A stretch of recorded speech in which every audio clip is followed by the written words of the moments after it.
साथ नितिन विजय भी हैं, जो कि मोशन एजुकेशन के फाउंडर हैं और हमारे साथ जुड़े हुए हैं। नितिन जी, ये जो हम अभी पिछले कई दिनों से जो कोर्ट में लड़ाई देख रहे हैं, अब ये आ गया 1563 पे आके टिक गया है कि 1563 का चाहो तो ग्रेस मार्क्स हटा लो, 1563 का चाहो तो री नीट करा लो, री एग्जाम करा लो। भाई सवाल जब 50,000 बच्चों का है, सवाल जब यह है कि 58,000, जहां 15,000 बच्चे आते थे वहां 58,000 बच्चे आ गए, और ये कैसे आ गए? 38,000 40,000 बच्चे नए कहां से आ गए? इतनी प्रतिभा में इतना बड़ा विस्फोट, महाविस्फोट कैसे हो गया इस देश में? भाई ये किसी की समझ में नहीं आ रहा, और सरकार से लेकर और सुप्रीम कोर्ट तक सब लोग 1563 का मामला बना के इसको रफा दफा कर देना चाहते हैं।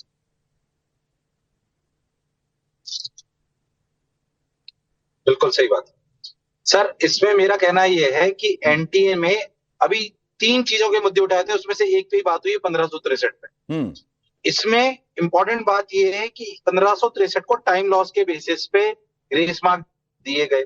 अगर इसको भी सही मान लें कि 1563 को आप वापस चांस दे रहे हैं, तो पहली बात एनटीए को विंडो ओपन करनी चाहिए उन सभी बच्चों के लिए जिन्होंने हाई कोर्ट में अपील नहीं करी थी, उन जिनके यहाँ टाइम लॉस हुआ था। ऐसे सभी जगह के लिए विंडो ओपन करी जाए कि कहां कहां गड़बड़ी हुई थी।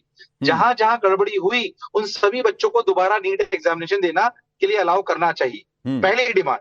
दूसरी डिमांड, जब पटना एफआईआर में साफ साफ लिखा हुआ है कि बच्चे ने एक्सेप्ट करा है कि उसको रात को पेपर मिल गया था, और जो रात को पेपर मिला वही अगले दिन सुबह आया। गुजरात की जो अपनी एफआईआर है उसमें भी यही बात कह रही है।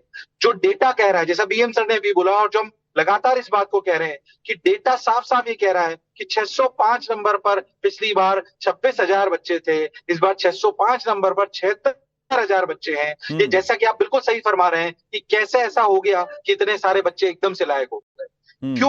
एनटीए क्यों जवाब नहीं दे रहा है कि जिनको लास्ट 2 दिनों में 24,000 बच्चों को फॉर्म भराया गया, उनमें से कितने बच्चे सिलेक्ट हुए? क्यों नहीं बता रहा है कि इन 1563 बच्चों का कौन कौन सा सेंटर था? क्या उनका एक ही सेंटर था? कितने बच्चों के 1563 में कौन कौन से नंबर ग्रेस मार्क्स के हिसाब से जोड़े गए? अगर एनटीए ट्रांसपेरेंट और ट्रस्ट रखना चाहता है तो सेंटर वाइज लिस्ट जारी करे हर बच्चे के रिजल्ट की विदाउट फोन नंबर्स, ताकि साफ साफ पता पड़ जाएगा कि किन सेंटर्स पर अबव एवरेज मार्क्स आए हैं।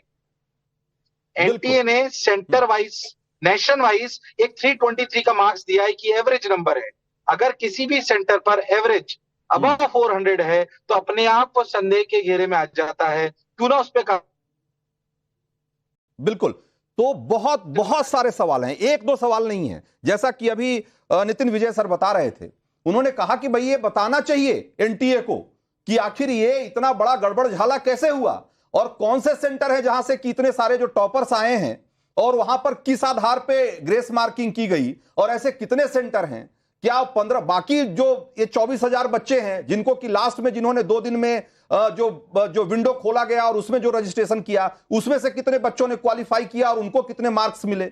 ये सारी चीजें हैं जिसका कि जवाब देना बनता है एनटीए को। लेकिन एनटीए जवाब देने की बजाय क्या कर रहा है, मैं उसकी एक वानगी आपको बताना चाहता हूं, और उसके बाद मैं चलूंगा अपने अगले गेस्ट के पास।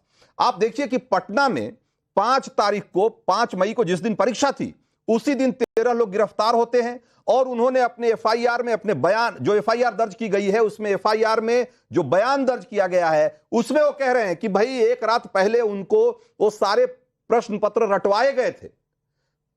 जो इकोनॉमिक ऑफेंस विंग जो कि इसकी जांच कर रहा है, उसके पास से जले हुए प्रश्न पत्र उनको मिले हैं। वहां जिस होटल में वो ठहरे हुए थे, जिस बॉयज हॉस्टल में ठहरे हुए थे, वहां पर से जले हुए प्रश्न पत्र मिले हैं।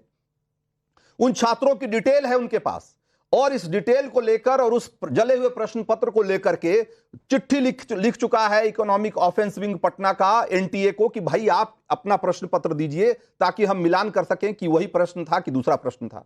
आप जो बच्चे हैं इनका डिटेल दीजिए इनके, ताकि इनके बारे में और हम वेरिफिकेशन कर पाए।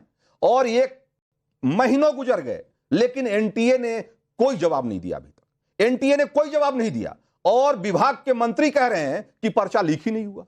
भाई कमाल है डॉक्टर संजय गर्ग, जबकि ये एक तरीके से ऑन रिकॉर्ड है, एफआईआर दर्ज है, उसकी जांच चल रही है, एनटीए उसका संज्ञान ही नहीं ले रहा, और मंत्री कह रहे हैं कि कोई पेपर लीक नहीं हुआ। सर मेरा मानना है कि ये जो 1563 या 67 की जो काल्पनिक एक फिगर है, हाँ। इसके ऊपर सब कुछ डाल के और एक बहुत बड़े चीज को डंप किया जा रहा है।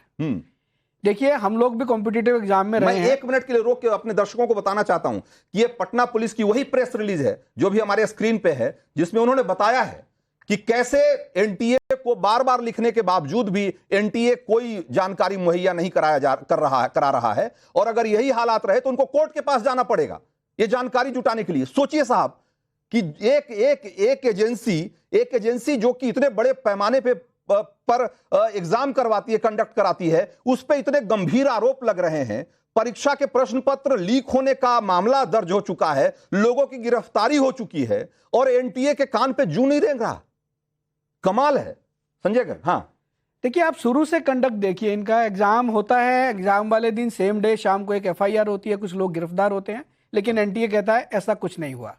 उसके बाद एक प्रेस रिलीज आती है कि एक राजस्थान में सवाई माधोपुर में कुछ इंसिडेंट्स हुआ है, बाकी सब जगह पीसफुली अच्छे तरीके से टाइमली एग्जाम हो गया। फिर ये इतने महान है कि ये 4500 कुछ सेंटर में 10 कैमरे लगा के और ये लाइव देख रहे हैं। मुझे नहीं पता कि कैसे लाइव देख रहे हैं। फिर ये आते हैं, एक ऑनलाइन एग्जाम का फॉर्मूला एक ऑफलाइन एग्जाम पे लगाते हैं, और ये कल तक उस पर एडमेंट थे। ये बोल रहे हैं हमने 10, 11 और 12 को कमेटी की मीटिंग हुई, कल इन्होंने कुछ रिलीज किया है जिसमें अपने स्टांस पे टिके हुए थे, और आज सडनली कोर्ट में जाते हैं और बोलते हैं कि नहीं नहीं, हम इन लोगों को इनके नंबर हटा लेते हैं। ये सडनली रात में इनके अंदर क्या हो गया?